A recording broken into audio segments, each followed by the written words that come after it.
Hello. How's it going, guys? Hi, it's Hi, Dr. Jean. Are you guys hello. ready?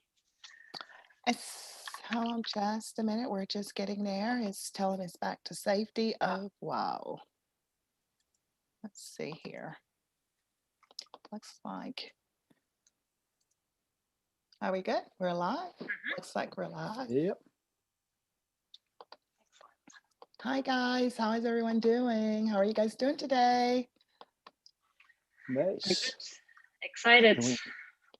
Doing some cloud busting today. We got a little May gray here in Solar, California. In May and June, they call it May gray, and then June gloom, we got a marine layer. So Awesome. the clouds are starting to break away, though. So getting ready for a nice warm summer. That's pretty cool. It's a little chilly here today in Tennessee. We're in Nashville, Tennessee, home of country music.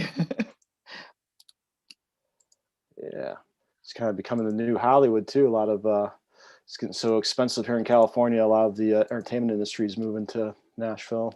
That's right. And of course, that made all the prices go up as well here Yeah, in Nashville. I tell everybody people, hates Californians. I tell people what Coming. happened. They started this movie called Nashville, right? And it came out of Hollywood. And so we just got so many people coming to Nashville, and it's been that way ever since. So it's been good for Nashville too. Lots of growth. How about you, Aletta? How are you? I'm good. Not in United States, but in Europe. It's also chilly here where I live. So yeah, waiting for spring, full spring and summer. Yeah. Tired of winter already. Yeah, well, it's pretty cold in your part of the world. It's maybe in the 60s here. It's not too cold, but today it's supposed to be actually it's going to go up to 70s. So it'll be a little bit better, but it's cold where you're at. Yeah. And this winter, I was doing so many times. I was doing this cold water immersing, and I need, I, my body needs some warm weather Oh my because goodness. it was too much for me this year. Wow. But I love it. Yeah, yeah. And then you say it was like 42 degrees one day. You're diving into the water. It's so I cold. know, but I like it. Yeah. But it's good for your body. Definitely a good body shock.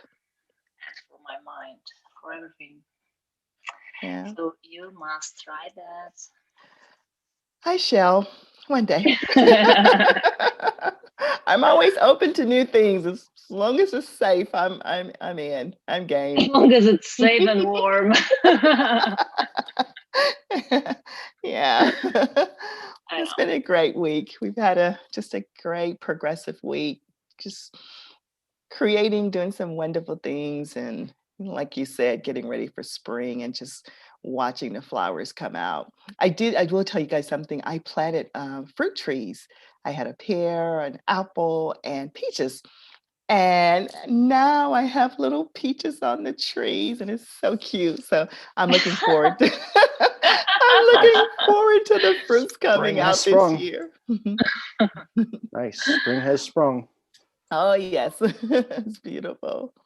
Beautiful. Well, I got a hummingbird feeder out here, so I'm always feeding the hummingbirds. They're getting real aggressive this time of year as they're, I think the females are pregnant, so they're fighting off the males for the feeder. Oh wow. We're getting ready to set ours up because there it's not time here in Tennessee.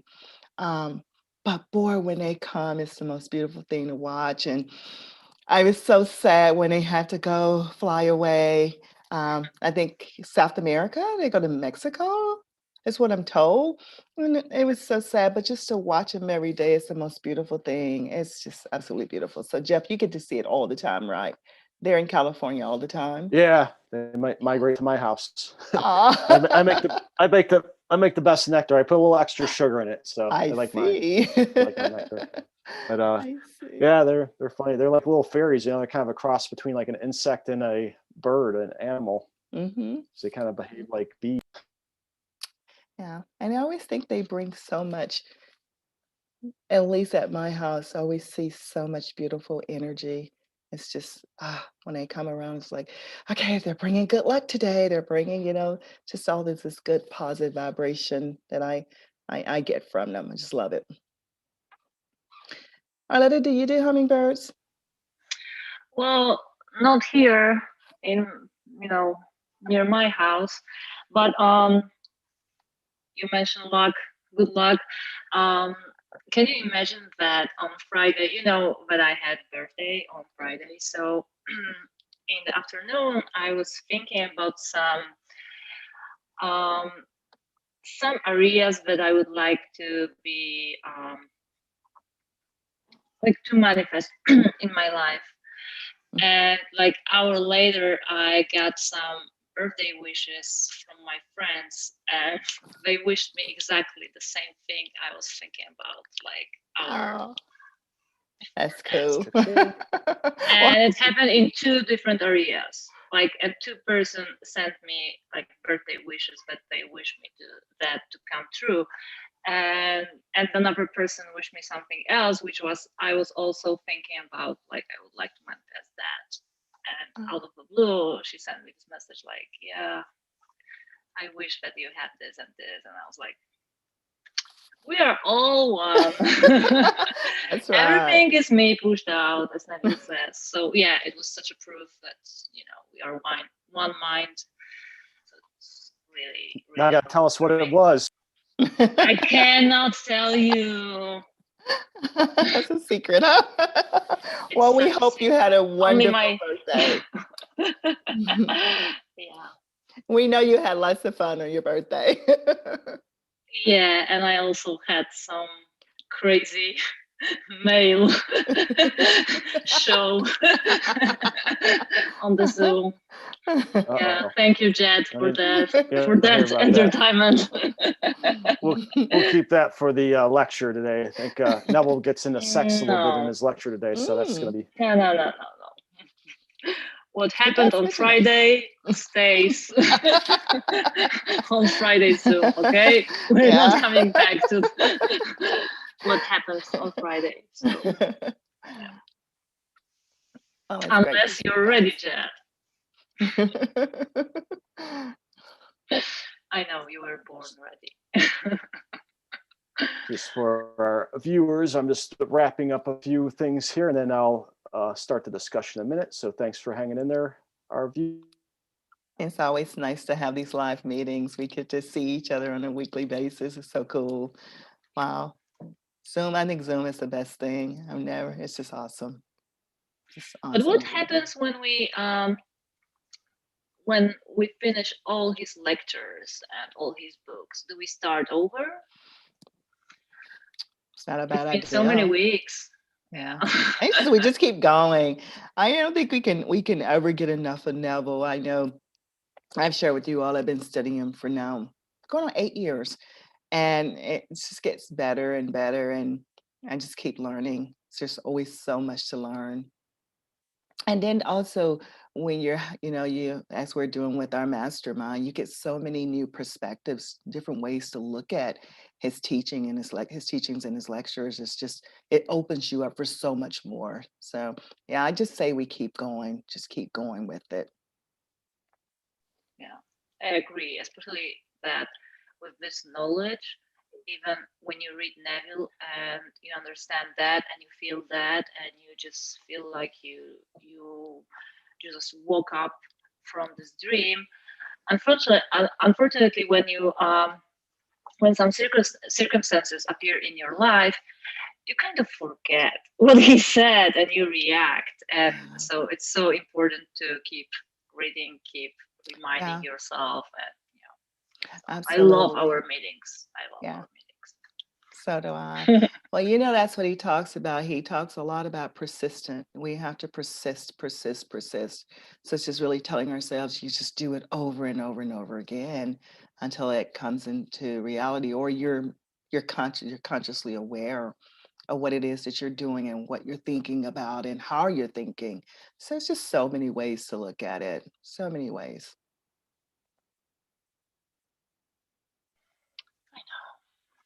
Yeah. But it's so good to have you guys.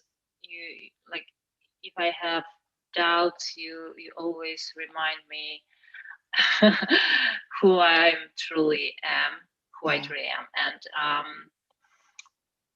you can always bring me to this, on this path that I should be. Like, yeah, thank you Yeah. for that. Oh, you're welcome. So grateful that to actually have you guys as well, because it's the same way. We all get to that place sometimes that we hit the wall, or we need to be reminded that, that who we really, really are and what we're capable of creating. And everything, absolutely everything is possible. And that's the beautiful part of this is, according to your faith, can you believe this? Can you believe you can have any and everything? That's the amazing part of it. And I just love it, because I'm always like, yes, I believe I can have everything. It's for me. And I look at life that way. I really, really do. You guys, I tell you stories all the time, but it's for me. And I am just so grateful, Neville, and this journey that we're on. Yeah, you can even divide your life.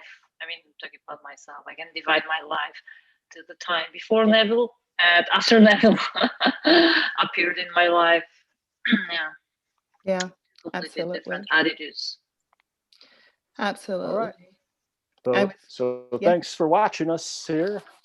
Um, if you'd like to comment, well, please share the video. And if you'd like to comment, ask questions, or download the transcript of the lecture, click on the link in the description, and I'll take you to our YouTube channel. We just launched a YouTube channel, and we have the exclusive transcript there. I actually personally transcribed this myself, and the lecture today is Rearrange the Mind. I think the subtitle should be Lucy, I'm home, because I don't know if you get that reference, Arletta, if you guys have Lucille Ball show reruns in Poland, but here in America, we've been indoctrinated to Lucille Ball, where they have a bedroom set where there's 2 twin beds, and I'll get into that a little later. But this is Neville's 1972 lecture, March 24th of 72, and he died in 72, on October 1st, 72. So this was one of his last ones. And we have the good recap of a couple of manifestations that he often talked about throughout his career. He talked a lot about getting out of the Army. He was honorably discharged in the Army, and he claims that he manifested that. He did a 13-week basic training, and he applied to get his honorable discharge, and it was rejected. And I've read the story before. Now this might be a different version of the story, but I don't remember that he got rejected at first. And that's a big key to this story, because he says, that's just Caesar's world. It's one of my criticisms of Neville, is that he doesn't talk a lot about group consciousness, collective consciousness. The billions of other people in the world have an influence on the world as well. But I think this is how he goes about that. He just says, well, that's the Caesar's world. There are things we can't control. And so what he does, he turns lemons into lemonade. He gets disapproved on his leaving letter, and then he imagines a hand scratching out the disapproved letter and writing approved. So he's visualizing this for 9 days while he's in the barracks. His basic training is 1,000 miles away from his New York apartment, and he's visualizing the New York apartment. That's where I got my Lucille Ball reference, because he talks about his bedroom having 2 twin beds. It's real old school, right?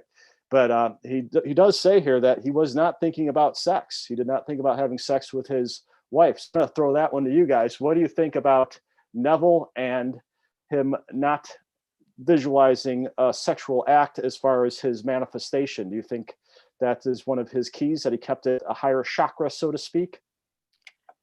For me, absolutely. Absolutely. I think he was so focused on wanted to is just being home with his family, that that wasn't important to him right now. And even in the lesson, it talked about, there's a gentleman he shared his story with, and he was telling the same thing. But you know what he said? He says mine was on sex, so he couldn't really understand what Neville was saying. So Neville was just focused. He knew what he wanted, and he got it. That's what I think. Yeah, I agree, because that was the best method. Like he wanted to be in his apartment in New York with his family, so he was manifesting sex with his wife. He was manifesting coming back home. So yeah, so that was the scene that he chose. I mean, everybody can create different scene according to what for this person means to come back home. But for Neville, it was the best scene. I don't think it has anything to do with chakras or Cool. Yeah. So the second paragraph here, he talks about his demagnetized piece of steel reference. I like this one because I like when, especially like mystics like this, where they kind of ground you with some physical analogies, as so above is so below. So he says here, if you take a piece of steel that's magnetized, it's not different in substance from the demagnetized piece of steel, only in the arrangement of the molecules. And that kind of sets up this whole lecture here, that it's just about rearranging your mind. We all have minds at work. They manifest what we want, whether we do it or not. So you might as well take control of it and rearrange it the way you want it to rearrange.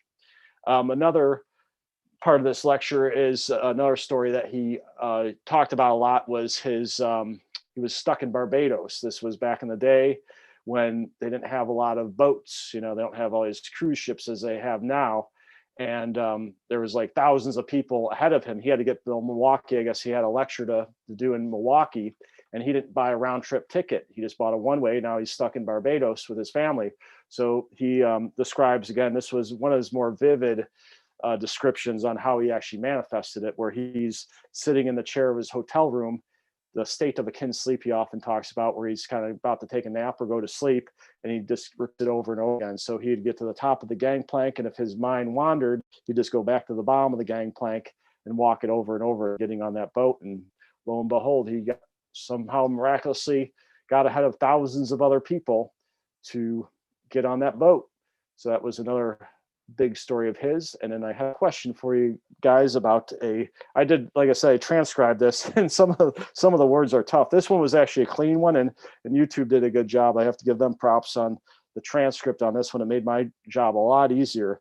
But he says, it sounds like he says dating in here, and I'm going to read, he says it twice, and I've never heard him say it in this context, so it doesn't make sense to me. So here's the first instance of it on page 5, second paragraph. He says, when vision breaks forth in a speech, the presence of dating is there.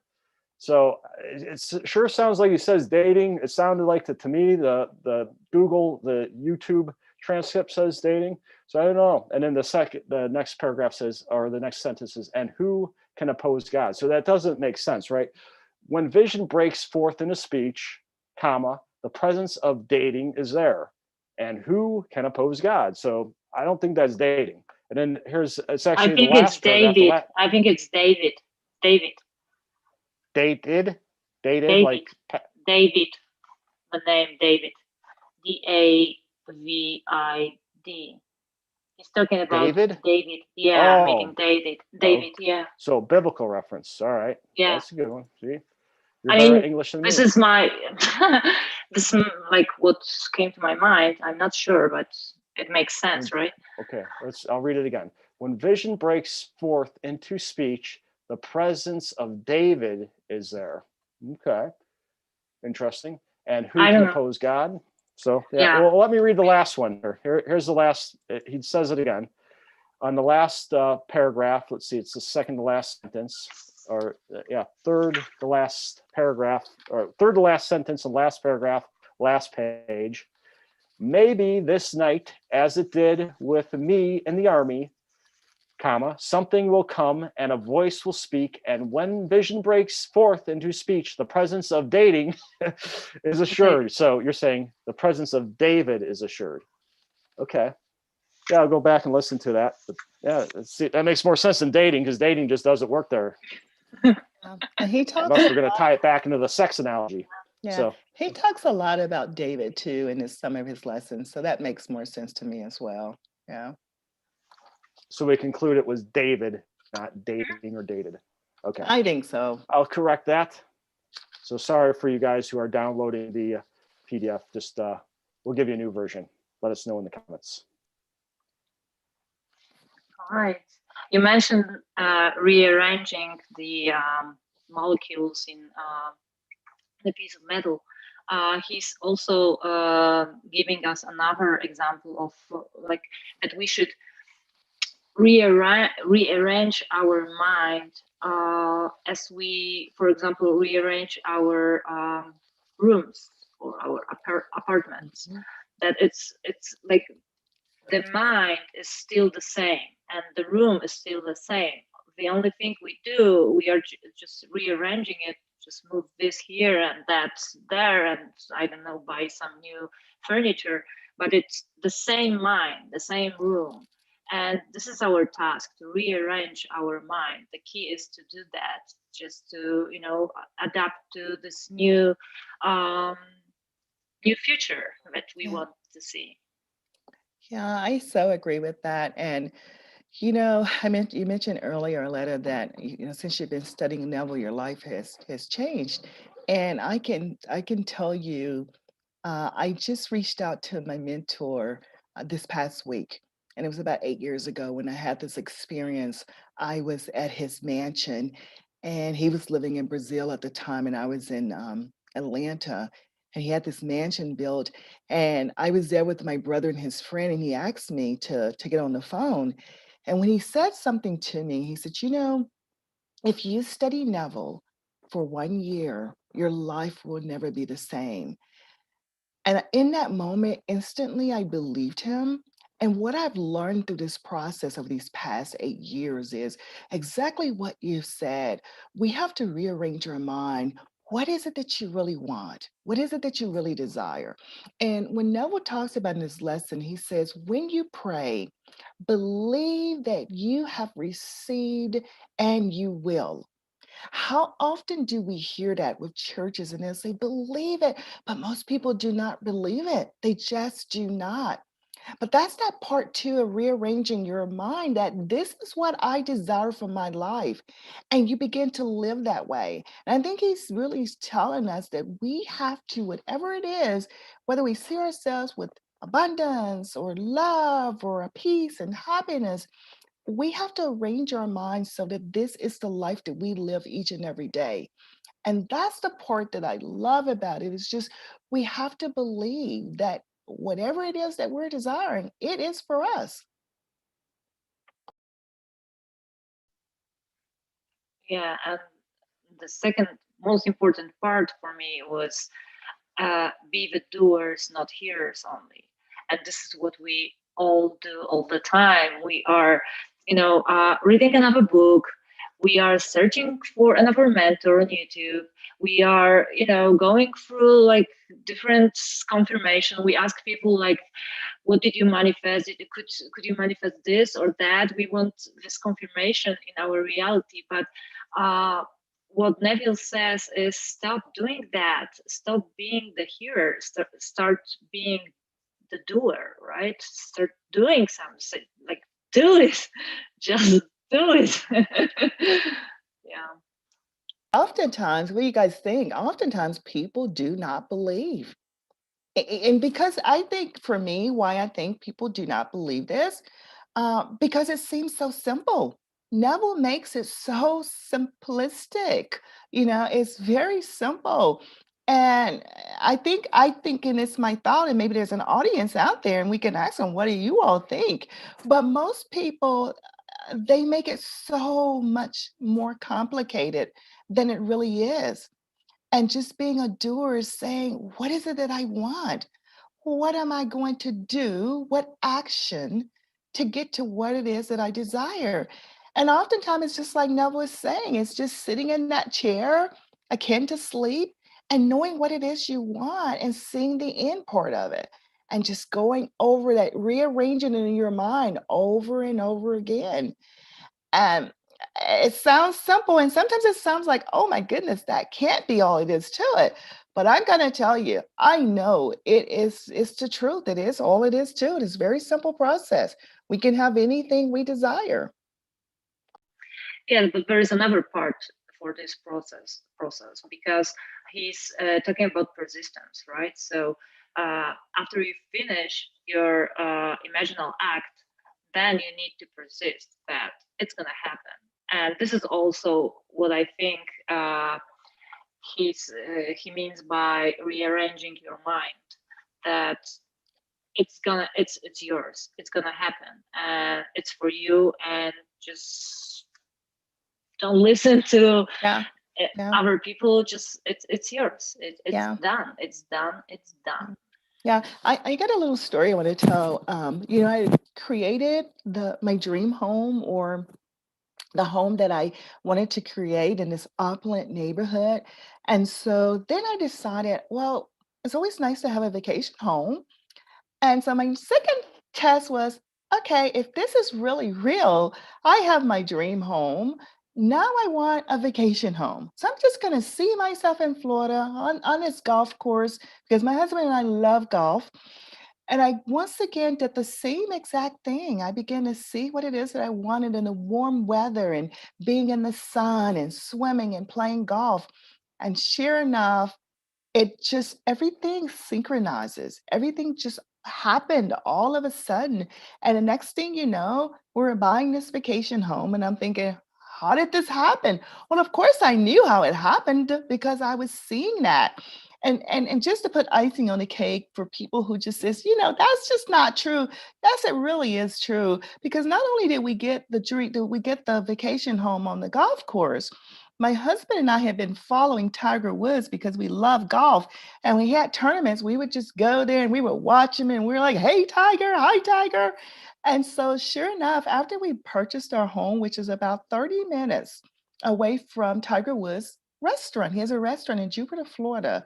So we're sitting there at the restaurant, and I said to my husband, we're going to see Tiger. Woods is going to walk into this restaurant today, and we're going to talk to him. And my husband's thinking I'm crazy, right? But I had been seeing him. I had been seeing Tiger coming in the restaurant. And sure enough, I lie to you guys not. We have the proof. I have the pictures and all. Tiger Woods shows up in this restaurant. There were about 12 of us in his restaurant. It's his restaurant. He comes in, he hugs us all, he talks to us all. And this one, he had just won the Masters in 2019. And it was so surreal. Like, oh my goodness, this really works. And all I could think about is Neville. I'm doing Neville. Neville is working. And so I just tell anyone who's listening, follow us, and we're going to give you these tools and tips, because it really does work.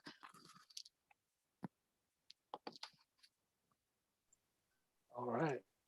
And I have a little trivia for you guys. Vicky Goddard, she's mentioned in here when she was a baby girl, and she is 78 years old. She's going to be 79 in June. So happy early birthday to Neville's daughter, Vicky Goddard. Absolutely. You guys have anything else you want to talk about before we wrap it up? I just think it's so important that we persist, whatever it is that you desire. First, rearrange. Know what it is that you want. See it from the end. Persist in it. And also, I've learned to not to put a time limit on anything. Just know it is already done. And when you realize that it's done, you just walk in that feeling of how would it feel knowing I have exactly what I desire, and you'll get just that. And I think this lesson just reminded me, these lessons always remind me of this power that we have within ourselves. But this one even more, that I have to continue to rearrange my mind, to be a doer, and to know that I can have anything I desire. That's what I got from the whole lesson. And I think it's just a great reminder. Well, I have one quote that I liked. I mentioned about that before, about forgetting and not persisting. He's saying, so if 1 hour from now you are not still assuming, but you are the man that you want to be, you've forgotten. You are the hearer, not the doer. And he warns us, because it's a quote from scripture, of the vast difference between being a hearer and doing, and being a doer. The doer acts. So this is the one thing. And the other thing is people sometimes confuse Neville, but this is the guy who teaches us how to manifest. But in this lecture, he also mentions that we actually create prison for ourselves, and we are not aware of that. Most of us are in prison of our concepts, about ourselves and the concepts about the world. So he's telling us that we are actually not free, and that we are not using our whole potential, and that we think that okay, he teaches us only how to get a house, how to get a new car, but it's not the point. The point is that we can free ourselves, free our mind from this limited thinking, and we can actually change everything in our life. We can change like literally everything in our life, and we can change ourselves and like have this joy and happiness from life. Just we can notice that life is not for suffering, for being tired, for being exhausted, for being frustrated. Life is for us to have fun, to be happy, to just have whatever we want. And yeah, he tells us to just leave this prison and go and and do whatever we want. Yeah, that's a good point. And yeah, and our quote here, I'll leave you guys with, unless you guys have anything else you want to wrap it on. But the law doesn't operate itself. It doesn't care if you're good, bad, or indifferent. Look at the world. And we have a comment from our friend Lucia. She says, Neville is the way to find freedom. So that's a good way to wrap it, I think. You guys got anything else? Awesome. Thank you for that comment. That's beautiful. That is the truth. It's truly a way to have this peace and this wonderful life that we all envision for ourselves. Yeah. Awesome. And he calls this law the law of liberty, right? So it's that important to liberate ourselves. Yeah. Okay. All right. Well, thank you everyone for watching, and we got the link there in the description. You go over to YouTube where you can download the transcript. This is the only place it's available. I scoured the internet and I had to do it myself. And we have one misspelling in there. Not dating, it's David. I will update that. But you guys got anything else you want to wrap it with before we say goodbye for this week? Just keep creating, keep imagining. Your imagination is your reality. Enjoy. Yeah, free yourself. Let's free ourselves. Absolutely. Only you can do it. All right. So it was a pleasure. Thank Till you next week. So much. Thank you for Yeah, joining see us. you guys next week. Bye. All right. Talk then. Bye.